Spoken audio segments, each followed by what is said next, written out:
So off we go then in the Renault Megane E-Tech. This is the 60 kilowatt model.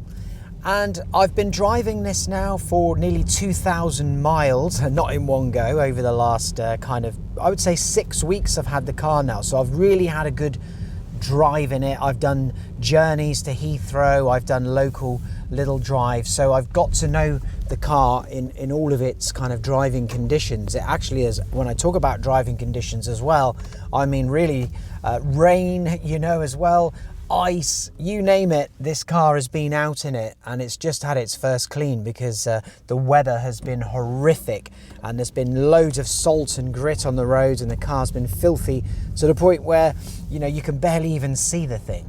But it has been a great car, I have to say. I like it a lot. It feels good to drive. It's very light.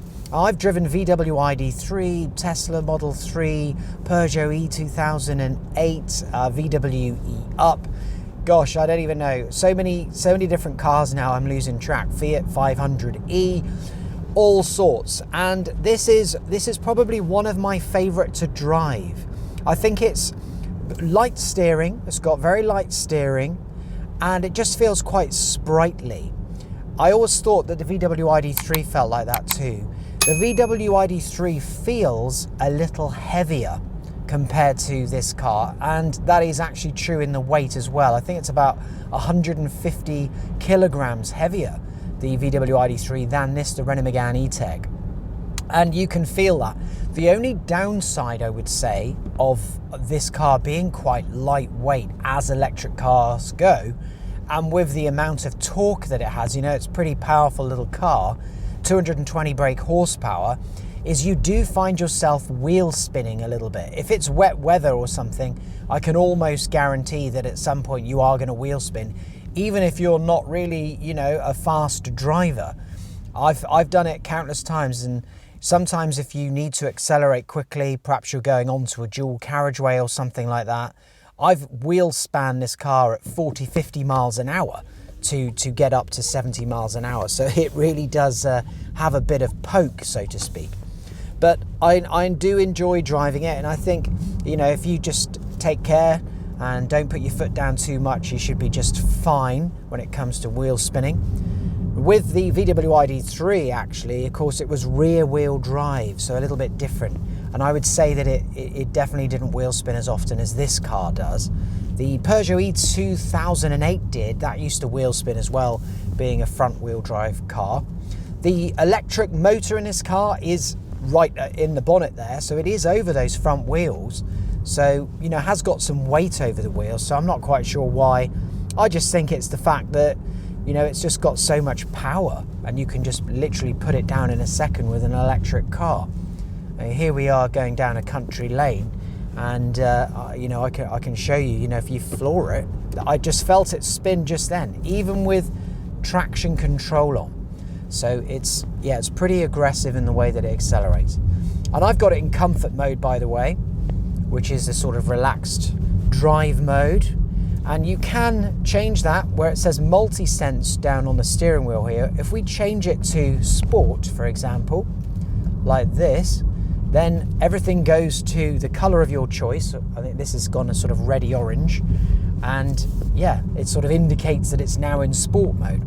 And then it becomes even more sprightly. So, when you put your foot down, then it's gone. And again, I don't know if you heard that on the mic, but I just wheel span straight away just by putting my foot down. This, the road is pretty dry as well, really. So, there's no real reason. It's a brand new car with brand new Goodyear tyres on.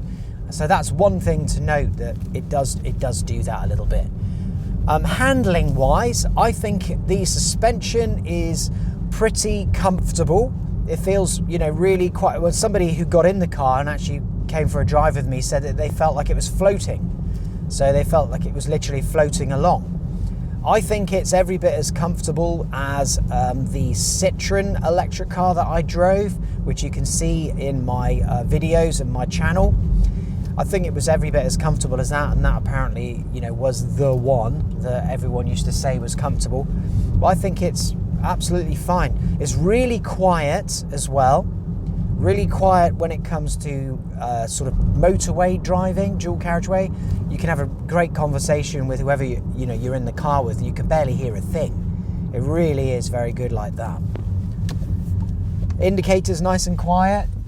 I actually was a bit annoyed by the indicator in the Polestar 2. That was the last car I had, because it sounded a bit like a radio problem or something. I don't know. You were just sort of like, what is that? That's a horrible noise.